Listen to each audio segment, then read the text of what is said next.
নমস্কার আমাদের সমস্ত ছোট ছোট ভাই বোনেরা, ইতিমধ্যেই তোমাদের কিন্তু WB অর্থাৎ West Bengal college standard admission কিন্তু অলরেডি স্টার্ট হয়ে গেছে। অর্থাৎ প্রত্যেকটা কলেজ, অর্থাৎ তোমাদের যেটুকু বলে দেওয়া হয়েছে যে ভ্যাকেন্সি অনুযায়ী তোমাদের কিন্তু কলেজ অ্যাডমিশন হবে, সেখানে কিন্তু প্রত্যেকটা কলেজ থেকে কিন্তু অলরেডি নোটিশ জারি করে দেওয়া হয়েছে এবং সেই অনুযায়ী কিন্তু তোমরা অ্যাপ্লিকেশন ফর্ম পাচ্ছ। কিন্তু বর্তমানে তোমাদের মধ্যে একাধিক ডাউট রয়েছে, সেই ডাউটগুলো আমি ক্লিয়ার করার চেষ্টা করবো একটা ছোট্ট ভিডিওর মাধ্যম দিয়ে। তো প্রথমত বলে রাখছি, তোমাদের ফার্স্ট ডাউট যেটা হচ্ছে, তোমাদের নোটিশ দিয়ে দেওয়া হয়েছে প্রত্যেকটা কলেজ থেকে।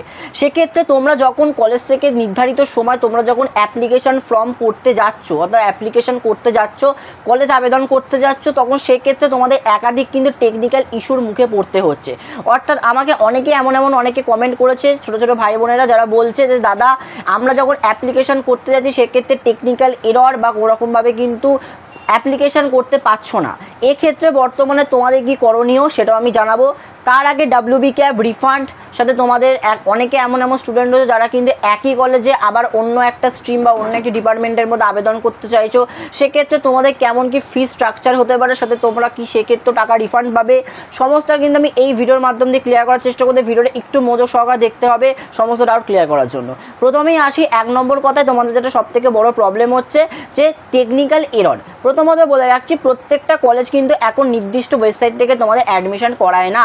সেক্ষেত্রে সমস্তটা WB ক্যাব পোর্টাল থেকে যেহেতু করায়, সেক্ষেত্রে প্রত্যেকটা কলেজের যে নিজস্ব ওয়েবসাইট রয়েছে সেই ওয়েবসাইটে কিন্তু মেনটেনেন্স হয়। অর্থাৎ তোমাদের যে প্রত্যেকটা অ্যাপ্লিকেশনগুলো জমা পড়বে সেগুলো কলেজের কাছে যাবে, সেই তোমাদের তথ্যগুলো কিন্তু কলেজের কাছে পৌঁছানোর জন্য কিন্তু তাদের কলেজের ওয়েবসাইটে নির্দিষ্ট সময় কিন্তু মেনটেনেন্স হয়। অর্থাৎ সমস্ত কিছু কিন্তু নতুন করে আবার চেক করা হয়, তারপরে কিন্তু তোমাদের আবেদন প্রক্রিয়া শুরু হয়। যেহেতু দীর্ঘদিন ধরে তোমাদের WB ক্যাব পোর্টাল থেকে সমস্ত আবেদন প্রক্রিয়া হচ্ছে, কলেজের ওয়েবসাইট থেকে হয় না, সেক্ষেত্রে তোমাদের কিন্তু অ্যাপ্লিকেশান যদি তোমাদের কলেজ থেকে নোটিশ দিয়ে দেয় যে তোমাদের স্ট্যান্ডালোন চালু হবে, তো অতি অবশ্যই কিন্তু সেই কলেজে স্ট্যান্ডালোন মোড চালু হবে। সেক্ষেত্রে কোনো রকম অসুবিধা নেই। তোমাদের যদি অ্যাপ্লিকেশান ফর্ম যদি তোমরা ভরতে না পারো, একটু ওয়েট করে যাও। তোমাদের কিন্তু সমস্ত সার্ভার, কলেজের সার্ভার যখন ঠিকঠাক হয়ে যাবে তখন কিন্তু তোমরা সবাই কিন্তু খুব সহজেই ফর্ম ভরতে পারবে। তার আগে একটা কথা বলে রাখতে চাইছি, তোমাদের WB ক্যাব রিফান্ড পলিসি নিয়ে একটু সমস্যা হচ্ছে। প্রথমত আমি 2nd নম্বর কথা বারবার বলছি যে তোমাদের কিন্তু কোনো রকম রিফান্ড পলিসি মানা হচ্ছে না। অর্থাৎ WB ক্যাব পোর্টাল থেকে তোমাদের কিন্তু সমস্ত যে সমস্ত প্রাপ্য টাকা তোমাদের কিন্তু পুরোপুরি কিন্তু ফিরিয়ে দেওয়া হবে। কিন্তু একটা কথা তোমাদের বলে রাখতে চাই যে WB ক্যাব সেন্ট্রালাইজ পোর্টাল থেকে কিন্তু কোনো রকম রিফান্ড পাওয়ার জন্য নোটিশ বলা হয়নি। অর্থাৎ আমি যখন WB ক্যাব পোর্টালে যখন করেছিলাম তখন তারা বলেছিল যে তোমাদের WB ক্যাব আবেদন প্রক্রিয়া শেষ হয়ে যাওয়ার ঠিক পরে তোমাদের জন্য কিন্তু পোর্টালে একটা নোটিশ দেওয়া হবে। সেই নোটিশ অনুযায়ী কিন্তু প্রত্যেকের ব্যাঙ্ক অ্যাকাউন্টে কিন্তু টাকাগুলোকে রিফান্ড করে দেওয়া হবে। সেক্ষেত্রে এখনও কিন্তু তোমাদের কোনো রকম নোটিশ দেওয়া হয়নি। যখন নোটিশ দেওয়া হবে তখন কিন্তু আমি তোমাদের জানিয়ে দেবো যে তোমাদের এই ডেটে এই সময়ের মধ্যে তোমাদের টাকা কিন্তু ব্যাঙ্ক অ্যাকাউন্টে রিফান্ড হয়ে যাবে। এই বিষয়ে কোনো রকম তোমাদের কিন্তু চিন্তা করার নেই। 3rd নম্বর কথা যেটা আসছে সেটা হচ্ছে, তোমরা কিন্তু অনেক এমন ক্যান্ডিডেট রয়েছে যারা কিন্তু বর্তমানে কলেজে ভর্তি হয়ে গেছো, ভেরিফিকেশন করিয়ে ক্লাসও স্টার্ট করে দিয়েছো। সেক্ষেত্রে তোমরা চাইছো যে না, তোমরা সেই কলেজে একটা অন্য ডিপার্টমেন্ট বা অন্য স্ট্রিমে তোমরা কিন্তু নিজেকে ট্রান্সফার করবে। সেক্ষেত্রে তোমাকে কি আবার আলাদা করে কিন্তু সেই কলেজে ফর্ম ভরতে হবে, নাকি তোমরা তোমাদের সেই বর্তমানে এক্সিস্টিং ভ্যাকেন্সির থেকেই তোমরা আবার অন্য ডিপার্টমেন্টে ট্রান্সফার হতে পারবে? প্রথমত বলে রাখছি, তোমরা একটা কলেজে যদি আবার একটা স্ট্রিম থেকে অন্য একটি স্ট্রিমে যদি তোমরা সাবজেক্ট কম্বিনেশন চেঞ্জ করতে চাও, সেক্ষেত্রে তোমায় কিন্তু নতুন করে সেই কলেজের ওয়েবসাইট থেকে তোমাকে অ্যাপ্লিকেশন ফর্ম ভরতে হবে।